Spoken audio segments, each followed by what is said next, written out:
Bill Nye, welcome to the Climate Pod. Thank you. It's so good to be in-potted. Well, you're obviously known for your career in science and science education, but specifically, can you tell us, how did you become so passionate about communicating issues around the climate crisis? Well, you use the word crisis. I mean, people, if you were drowning, would you express concern? Excuse me, one moment. No, it's a crisis. So, here's what happened, everybody. I went to Cornell University because apparently I had a good physics teacher. I took the physics AP when it was this new thing. The advanced placement was like, woo, woo. So I think that had something to do with it. But it also, as I've joked many times, it may have just been a clerical error in the admissions department. But I took a class from Carl Sagan, very well-known astronomer. And it was just as I was graduated in 1977, but it was he and James Pollock, were developing a computer program, what we nowadays call a computer model, that would simulate what would happen if you set off all the world's nuclear weapons at the same time, or the same afternoon, or not all of them, but most of them, however you want to put it. And he was talking about this in class, but he didn't publish his results for another, I guess, 2.5 years. I have to check that, but about 3 years. So that was out there. That was in my mind. He presented this. And the idea was if you had enough explosions on the Earth's surface, you'd produce a tremendous amount of debris that would block the Earth's surface, block sunlight from reaching the Earth's surface, and the world would get quite cool very quickly. This was an extraordinary hypothesis. Haters hated him and so on, but what did get in the international conversation about nuclear, what people called a nuclear exchange, other people would call the end of everything you can think of. Then, while I was out in the workforce paying taxes, working on a black box for business jet navigation, and the reason the box is black, everybody, is not magic, it's to get the heat out. When an object is black, it radiates heat more strongly than if an object is a lighter color or silver colored. All right. And at that time, Walter and Luis Alvarez connected this layer of iridium found all over the Earth in clay, in a layer of clay all over the Earth, with an asteroid impact, which was later shown, everybody accepted rather, that it was off the coast of what is now Mexico. And then James Hansen, later called himself a climate scientist, or pointed out that he had been studying Venus. So Carl Sagan talked a lot about what he called comparative planetology. Compare the climate of Mars to the climate of Earth, to the climate of Venus, to the climate of Earth. Then James Hansen testifies in front of Congress. Sagan also talked quite a bit about the Tunguska event, as it was called, before the expression airburst was common. This is where an asteroid or comet hits the Earth, hits a planet, going so fast that the atmosphere acts like a cometary brick wall. And so this airburst knocked down trees for 100 kilometers in every direction in Siberia, but nobody found it for 2 years because it was so remote. Okay. All these ideas came together for me long about 1990. Then certain politicians like Al Gore, and people just love to hate Al Gore, but he was out there pointing out, hey, this is serious business. And so when I was brought up also with Earth Day. I was at the very first Earth Day because I grew up in the city of Washington, D.C. There's a few of us who were not connected. Our parents had jobs. They weren't just in politics. And we were concerned about litter, or pollution rather. And then it became clear what we really should be concerned about is not just pollution, but climate change. And so all these ideas came together for me. Meanwhile, people took the solar panels off the roof of the White House, right, created the Ford Pinto, the Chevy Vega, and stopped teaching the metric system all about the same time. And I got very concerned about the future. And you guys use the word crisis.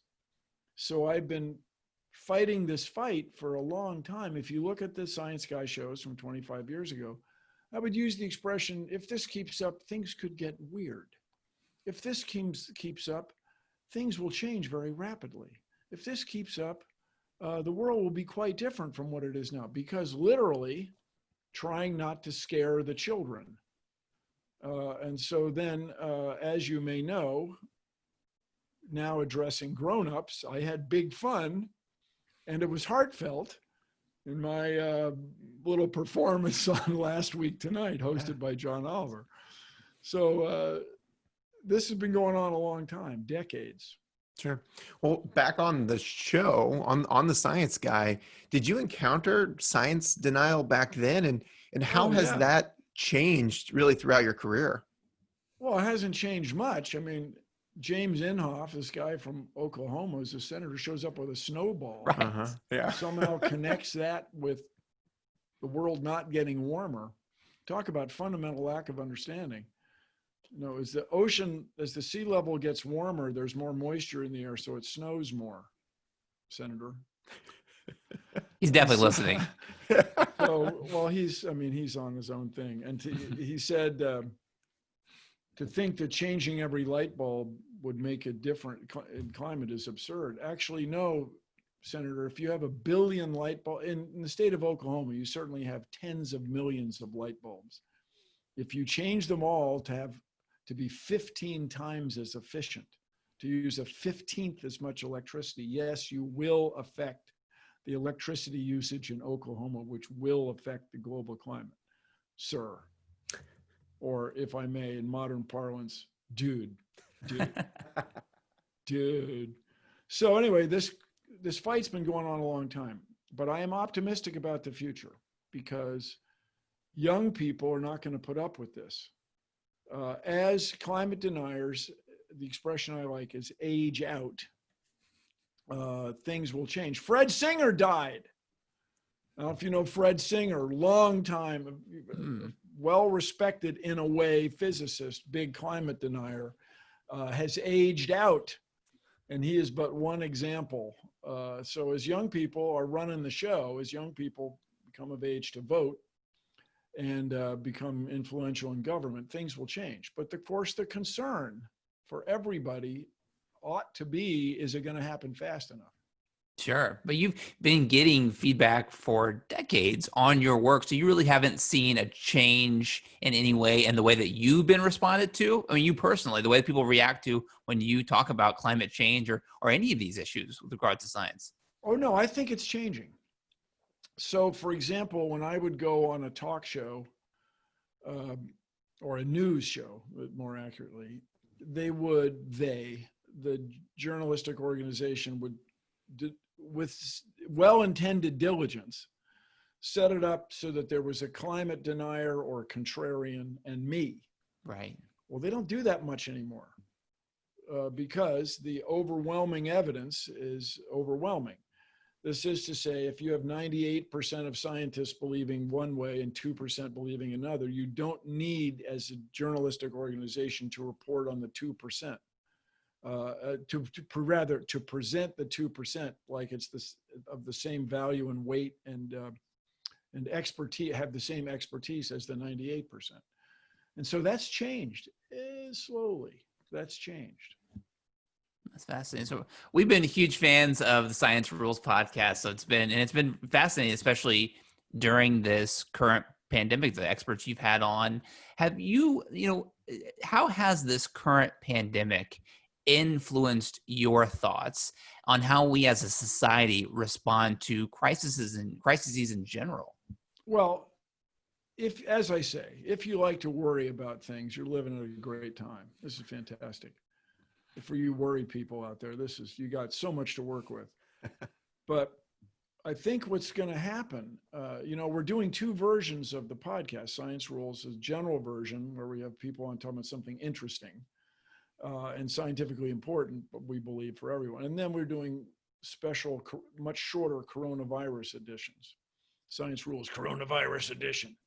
And the consensus among scientists and medical professionals is overwhelming that wearing a mask is of great value, prevents people from getting sick. Yes, it can prevent you from getting sick, but I remind you all, it's to prevent me from getting sick because of you. This is not, it's not about personal choice. You don't have a personal choice. You do not have a personal choice to leave your trash on my porch. We have a rule against that. You do not have a personal choice in the US to drive on the left side of the street. Even though you pay taxes on the whole road, you only get to drive on the right at any time. And we have these rules for the better good, for the public good, for the betterment of everyone. And I think that's becoming clear. As more and more people get affected by this virus, I think people will get on board with the science. And the example I give is that thing in Tulsa where 19,000 tickets were sold, but only 6,000 people showed up because it could kill you. So things are changing. Well, how do you think the current pandemic will influence the average person's attitudes and behaviors toward the climate crisis? Well, I think there'll be trust of the science. And by that, I mean, when the vaccine shows up. Another thing, everybody, for you optimists out there, all the experts, we had Dr. Tony Fauci on the podcast, the man himself, and Celine Gounder. And we have these people on who are just absolute experts on this. Everybody's pretty sure that a vaccine will emerge through all this diligence, all this investment, one way or the other. There's two likely routes to get a vaccine, the RNA one, a more traditional antibody one, but they will show up.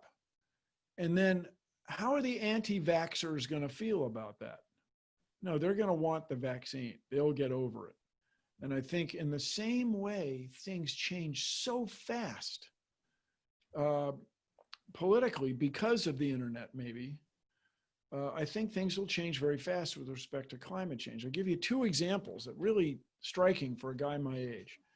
First one is gay marriage. People were against gay marriage for whatever reason, tradition, their claimed religious reasons. But then it's just a sweeping worldwide thing. Okay, gay marriage, I guess it's okay.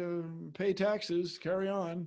I think about Australia just reversed in like the course of 2 years or so, maybe a little more than that, but not very long.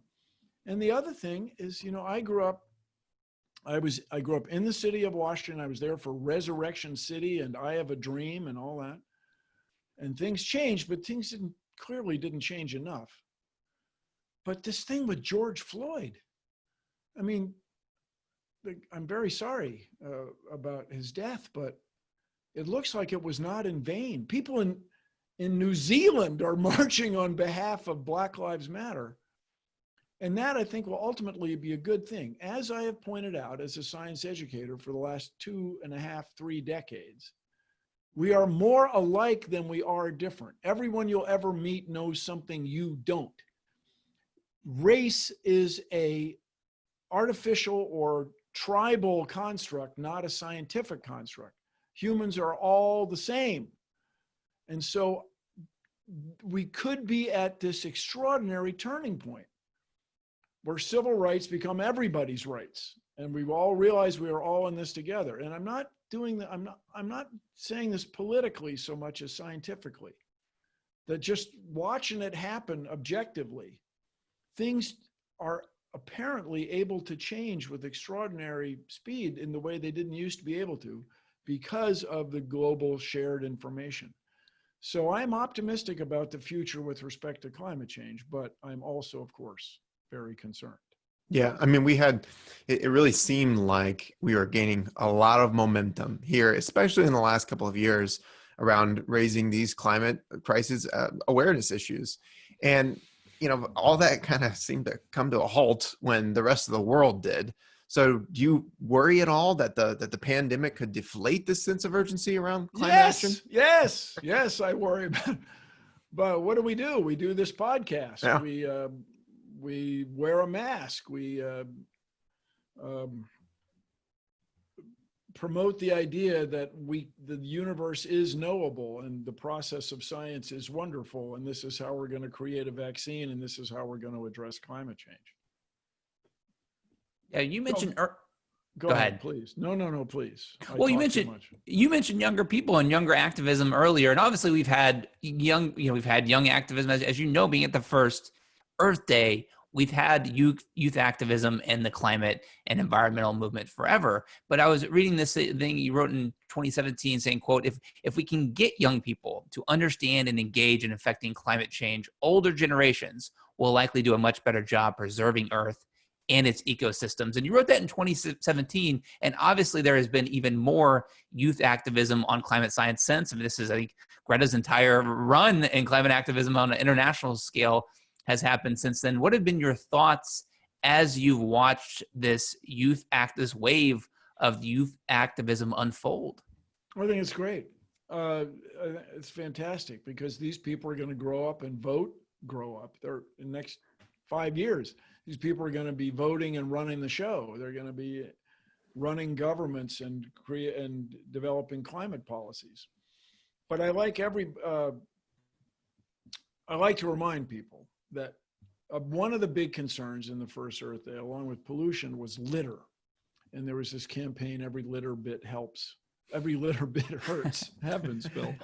Every little bit helps. Every litter bit hurts. If you can get kids excited about recycling water bottles, for example, the parents sooner or later have to start recycling their water bottles because the kids are just so freaking annoying. You do as I do as I say, not as I do, Dad. You come on, recycle your bottle. And the parents get on board. And so when young people tell parents we need to have climate policies that are effective, the parents are going to give in after a while. We're going to work this bottom up, as we say. And so I'm optimistic about the future, but it's going to be a near run thing since we just screwed around for the last 3 decades.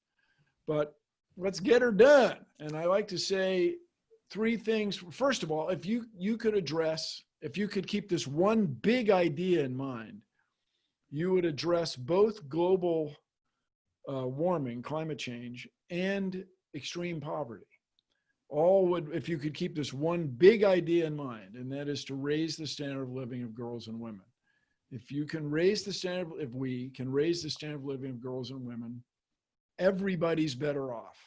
Women have fewer kids. The kids they do have more resources. They do better. They pass on doing better. Everybody does better. And the world's population will slowly, population of humans will manageably be reduced, and there'll be more for everybody. Now, how do you do that, Bill? Big sweeping change man. Well, 3 things: clean water, renewable electricity, access to the internet. If you could supply that provide that for everybody, it'd be fantastic. And I'm very hopeful, you guys, about unlimited electricity. I think there's huge opportunities out there. Well, speaking of unlimited electricity, looking for more engineers. We are all for getting more people excited and have access to STEM learning. But I worry, and especially about my generation and my my friends, my peers, that as a society, we may actually be underappreciating the importance of the liberal arts. And certainly I felt this way as I see, when it comes to software tech companies that just seem to be optimizing for the wrong thing. As we continue to advocate for STEM. What's the wrong thing? Clicks. Right. And clicks, attention. Engagement. And conflict. What do you mean? You mean the people look at their phones all day? No, I just mean with sorry to step in, but with Facebook's misinformation and encouraging arguments and not always the best exchange of information, but sometimes a conflicting one. I mean, there's those studies where you look at social media and people will come away with a bad opinion. What if we came away more often? What if we were optimizing for education and for better ideas to be exchanged? And I don't mean better ideas, but what if we encourage a public sphere that was more geared toward, better information? So stay tuned, everybody. You've I won't say opened a can of worms. No, you've opened a container of great insight. So when novels were invented, there was all this concern that the world was ending because people are going to spend all day reading these books instead of being out there, being productive, raising crops and livestock and feeding the world and managing floods and so on. But that turned out not to be true after a little while. And then when it comes to newspapers, print media, there's tremendous concern about purple journalism, about just libel and slander and so on. And then sooner or later, newspapers were not allowed to print just any old thing because of legal action. So I say all the time, speaking of liberal arts, you know, the reason people still want to move to the United States, as messed up as things may seem to be in many ways, is because actually, strangely enough, the laws of the United States are more sophisticated. They've been kicked around for 244 years. And although it is fabulously imperfect, my goodness, are things not as good as they could be? Yes, absolutely. They are somehow a little better than they are in a lot of other places, like Venezuela, for example. Sure. And so when people talk about, well, Congress is full of lawyers, that's probably good, because these are people that like laws, that think laws are interesting, that think policy making is fun. And so those are the kind of people maybe you want in there. But you don't want people self-interested without regard to the greater good. And so that's true whether they're liberal arts majors or bit heads. So what may happen, you guys, and this is controversial, don't be shocked if in the coming decade or so, you're not going to be allowed to put just whatever you want on the internet without legal consequences. You're not going to be allowed to just say whatever the heck it is off the top of your head without having to identify yourself. Instead of using whimsical name, my name is, you know, Angry Bowtie. Okay. You'll have to put your real name up there, and then things may change. And also there'll be things analogous to slander and libel action. Don't be surprised. It's a new medium in the same way newspapers and novels were new media in their day. And I'm not saying that's what's going to happen. I'm saying don't be surprised. And of course, in many ways, the sooner the better. But in the US Constitution, Article 1, Section 8, Clause 8, let's do this. In the US Constitution, which is available in paperback, by the way, you can see it says, it has reference to the progress of science and the useful arts. And to me, useful arts meant engineering, using science to make things, architecture, bridges, bridge building, building a barn or what have you, building a large structure for government, so library. And so this idea of STEM being the greatest, most important thing to teach in school is clearly incomplete, to your point. So you'll hear STEAM, science, technology, engineering, art, and math. Okay, cool. I've been to a STEAMed science, technology, art, math, design event. I've been to a STEAM event, science, technology, engineering, art, agriculture, and math. So I like to say pretty soon, don't be surprised if the pendulum swings back and we have science, civics, history, overview of math, overview of logic and language. And we're going to have a new acronym. We're going to call it SCHOOL. Don't be surprised. Tell me you just came up with that. That if overview of math is pretty weak.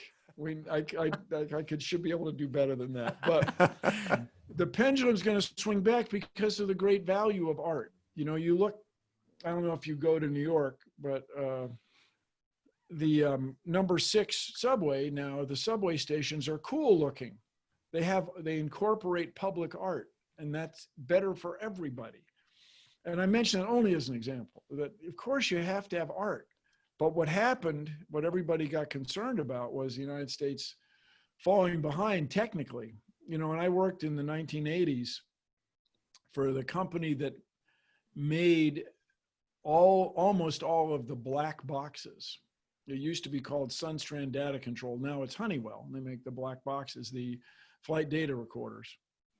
Everybody in management was, if in modern parlance, freaked out about everything made in Japan, because Japanese goods seemed to be of such high quality and the price was seemed so good. And now everybody's like totally freaked about China, manufacturing in China. And it seems like a reasonable thing to be concerned about.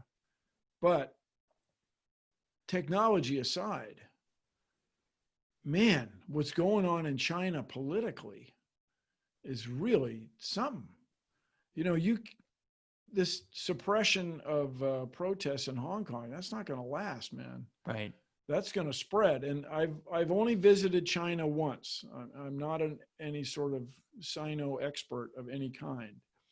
But when I was there, everybody, all the officials, and to a large extent academics, who were very loyal to their home country, were not concerned about the country coming together and being a world dominant. They're concerned about it all falling apart, that the provinces would split up again. And so that is not a technological phenomenon so much as a spiritual, physical, or if liberal arts phenomenon. And man, you know, you don't want everybody to be an engineer. It's just, that would just be very troubling.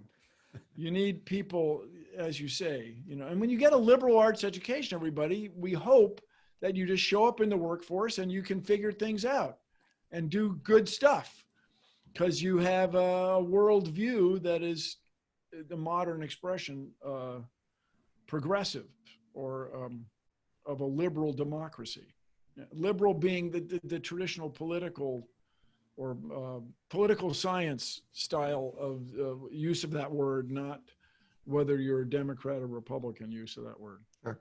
Well, as a liberal arts major, I appreciate that. And, you know, I was always, and I still am, fascinated with space exploration. And that's really one of the most fascinating aspects of science education and STEM in general is space exploration. Space and dinosaurs, man. Right, exactly. Yes. Exactly. And you, as you are the CEO of the Planetary Society, why do you think, or why is advancing space exploration important to helping us better solve problems right here on Earth? Well, you think about, first of all, the practical commercial applications of space. Nowadays, if the weather report is off 20 minutes, people start complaining. And you'll see there's an expression now during hurricane season, which is, you know, just revving up. The spaghetti plot, where all these different tracks of the storm are predicted by different computer models written by different software designers and different meteorologists. Well, man, the spaghetti plots, just objectively, are within a few nautical miles of each other. Well, it might hit Baton Rouge. It might hit Baton Rouge. When I was a kid, if they were within 50 nautical miles or 100 nautical miles, wow, that's great. Now, if it starts raining 20 minutes late, people are bent out of shape. And that information comes from satellites, which are a result of commercializing space, making rocket flights routine. And the electronics and instruments on those satellites are commercially available and cheap enough to put up there. And the Cold War and geopolitical conflicts are strongly influenced by satellites, spy satellites. And, you know, when people talk about weaponizing space, it's weaponized, people. You know, military ordnance is guided using space assets. That's just how it is. But then, when you discover compounds or minerals on the moon that don't exist on Earth because the conditions are different, when you discover that the climate of Mars is different from the Earth because of the size of the planet, the solar wind scraping the atmosphere off, not much magnetic field. When you look at the climate of Venus and go, dude, wow, we don't want that to happen here. These are extraordinary discoveries that affect us directly. And deep within us are two questions deep within each and every one of us. Where did we all come from? What are we doing here, man? How did we get on the Earth? And the shorthand of there was an entity who put us here. Okay, it's like there's elephants all the way down. You know, we're standing on the back of an elephant, or back of a turtle, excuse me. Saying the back of a turtle, there's a turtle on top of that, and there's turtles all the way. That's just, at some point, that's just not satisfactory, everyone. If you want to know where we all came from, you've got to study science, biology, astrobiology, what have you. And then the other question is, are we alone? Are we the only sentient or wondering beings out there?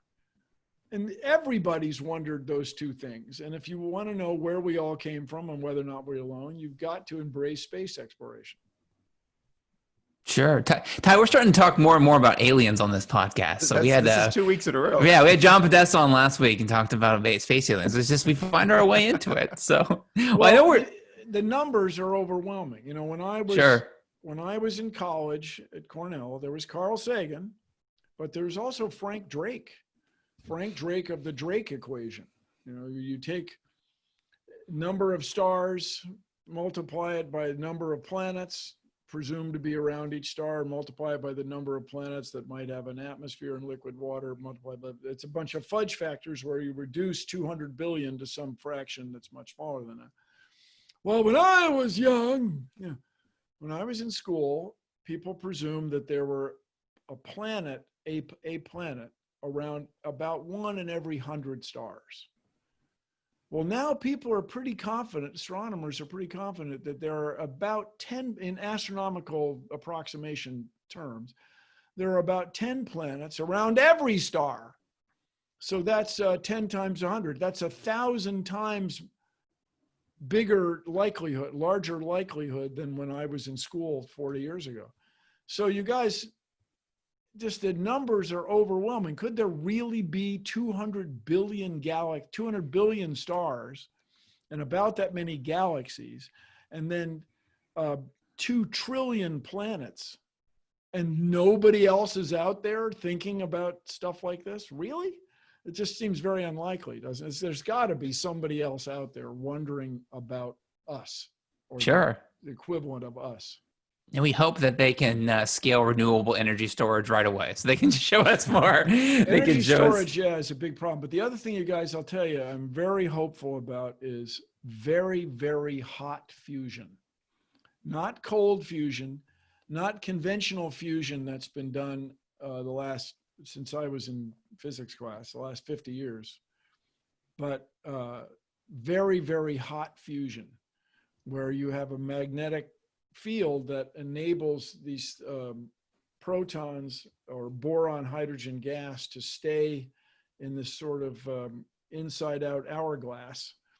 And then you could get all this heat that you would capture in a conventional heat exchanger and run a turbine and make electricity. If that could really work, man, we'd be kicking empennage, as we say in aeronautics. Do you guys know the word empennage? It's a fabulous word. You know the word fuselage, right? Yeah. So the fuselage is the body of the airplane, but it's the shaft of the arrow, the fuselage. Huh. The empennage, we write with pens, and that comes from the Latin word for feather, a pen, penna is a feather. So the empennage are the tail feathers of an airplane, tail section. You work at Boeing, there's a whole building, there's a whole division of empennage people, because without the tail, the plane doesn't go straight. Sure. Without the fletching, the arrow doesn't go straight. Without putting the rocket motor on the back, on the bottom, the rocket is hard to steer. These are all intimately related ideas. Well, no, we're jumping all around the place here, but I wanted to ask you about the Australian bushfires, because you obviously covered it with experts on the Science Rules podcast, but this was also, for our podcast, this was something we covered in great depth, and it was this. I mean, it was happening in Australia, but it was a global event, right? It caused global awareness around the climate crisis. As you've talked to experts and dug into this issue more itself, what have you been, what are you learning about this bushfire crisis that you wanted to communicate most to your audience? Well, first of all, how fragile the whole thing is. When you have civilization living on narrow strips of land on this continent, and the whole thing turns out, where everybody lives, turns out to be on fire, that's bad. But on top of that is El Nino, La Nina. These phenomena that affect the weather globally are still barely understood. Like why there was a drought. The eventuality of the drought is quite serious. We're not ready for it. We're not set up. With the whole place on fire, what are we going to do with our crops? And then the genetic diversity of all these species and the heartbreaking, just empathetic feeling we all have when you're killing teddy bears, koalas. It's really troubling. But that it's not understood is also quite troubling. Like, could it happen again? Or of course it will happen again. At what scale and when? As a result of just this uncertainty about El Nino, La Nina. Right. These big events in the Southern Pacific or the Central Pacific Ocean. And a friend of mine, Michael Mann, the lead author on the hockey stick graph, was in Australia during this, and he was there to try to understand what I would, in my approximate hand-waving fashion, would call the gravity waves of the Southern Hemisphere. You know, Mike Mann did this, a hockey stick is getting to be 20 years ago. He's done this other analysis of these lobes that develop in the Northern Hemisphere, nominally 7 lobes, where you have stagnant conditions in the atmosphere that influence the jet stream, influence heat, very large scale heat events, and then presume very large scale cold events. And these are a result of what are called gravity waves in the atmosphere, related to Rossby waves. Rossby is another fluid mechanics guy that are clearly happening around the North Pole. And so there's a similar phenomenon around the South Pole that Mike Mann was there studying, but it's still not really completely understood. Computer models can't exactly tell you when there's going to be another drought in Australia. It's really amazing that we've come this far and still know so little about this hugely important phenomenon. And, you know, it's just most of the land on Earth is in the Northern Hemisphere. So what goes on in the Southern Hemisphere is apparently different.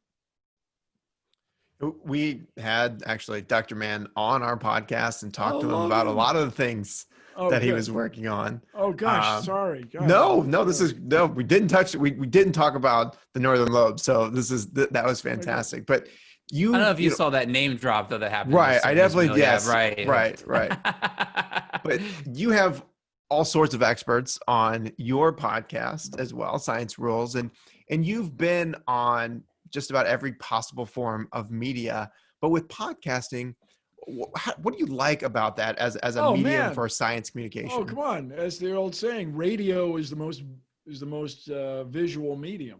No, the images you can create on radio are just fantastic. Storytelling. No, that's what as you know, I'm of a certain age. Listening to talk radio is what you used to do. Now we all listen to podcasts. It's the same. I mean, it's the same thing. And so where you have this intimate conversation with somebody with very little or not time pressure that you have on a television show, where you just 3 minutes. Okay, now it's 2.5 minutes. You have 1 minute, 10 seconds. Okay, you have 6 seconds. Go. Thank you. On a podcast, you can stretch it out a bit. And you always learn a little bit more. And the other thing is, you know, we're all fascinated with personalities. You really get to know somebody's personality on podcasts. Yeah, we've obviously been drawn to your personality for decades, and you've always employed comedy. You've always used comedy as a great tool of science communication. This is the advantage of this Zoom meeting, is you can see me. So it's obvious right away that even though you may not think I'm funny, I think we can all agree I'm funny looking. And you can't do that on a podcast. There you go. So you guys, I'll just tell you, in my family, I claim humor was and is valued. It was considered something you wanted to appreciate. Right. My brother and I used to stay up late to watch the Tonight Show with Johnny Carson, just to see the monologue, just to see how does he address issues of the day and so on. And that's still true. I still value humor. Oh, you wouldn't know it to listen to you. Well, we've tried to employ it quite a bit on this podcast. We have plenty of comedians on the show, comedic essays, and I would imagine you also see a role with comedy. I mean, you've done this on John Oliver's show with raising awareness on the climate crisis as well, right? That was fun. Well, humor engages people. Yeah. It also makes things less threatening. You pay attention. And I just tell you guys, okay, so you think the Science Guy show was funny, right? Oh, yeah. Oh, yeah. Okay, good. The people I worked with were very funny. You know, Jim and Aaron, the producers, and I, they're funny. And the props guy, Bill Sleeth, was funny. The property master, Lauren Carpo, was funny. They're funny. And so we had fun. And when you're talking to young people, especially kids, you want it to be funny because it's just easier to deal with it all, right? And it's literally fun. So why wouldn't you want to make it funny? But people come up to me, I mean, often enough over the last 20 years. Bill, I want to do what you do. I want to have a science show. I go, cool, go for it, man. I pass the torch, yes.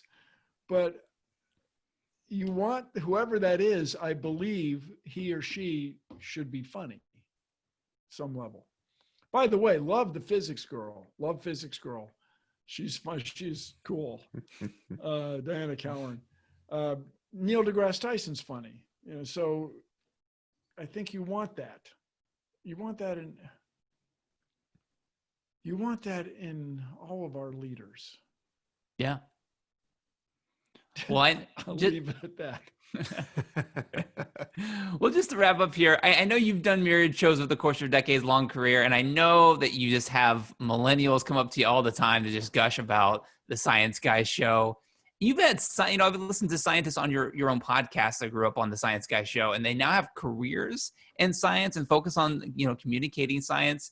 The Climate Pod, this doesn't start without our exposure to the Science Guy show, and how much that has made us appreciate science and the planet itself. When you hear this, and when you hear about your own influence on people, like, how does that make you feel? A couple, three ways. First of all, I don't get it. I try to get it. You're telling me that I'm in a train station in Bayeux, France, where the big cathedral is and the famous tapestry that educated locals about the history of the William the Conqueror and all this stuff. And this guy comes up to me, he's in his 20s, French person. Bill, I watched your show. What? Really? And then I was in Australia. All these people watched the show. I was in Japan. I met this huge group or several groups of school kids who watched. Wow, really? We made it in a warehouse in Seattle. And the Disney executives came and they asked, why did you guys run brick? Presuming it was styrofoam, artificial brick. They said, well, this is a brick wall. It hadn't even occurred to them that it was a brick wall. I'm trying to say it was just a few dozen of us doing something for fun that we believed in. And that's overwhelming. The other thing is it's so gratifying. It's, the goal was to get people excited about science, appreciate the centuries of during which our ancestors made these fundamental discoveries about the cosmos and our place within it, and to appreciate that. But the third thing for me is it's tremendous responsibility. Like, did I mislead people? Did I present information that's not accurate? Did I get people excited about the process? Not just the facts, but the process, how we know all these remarkable things about the cosmos, about the earth, about us.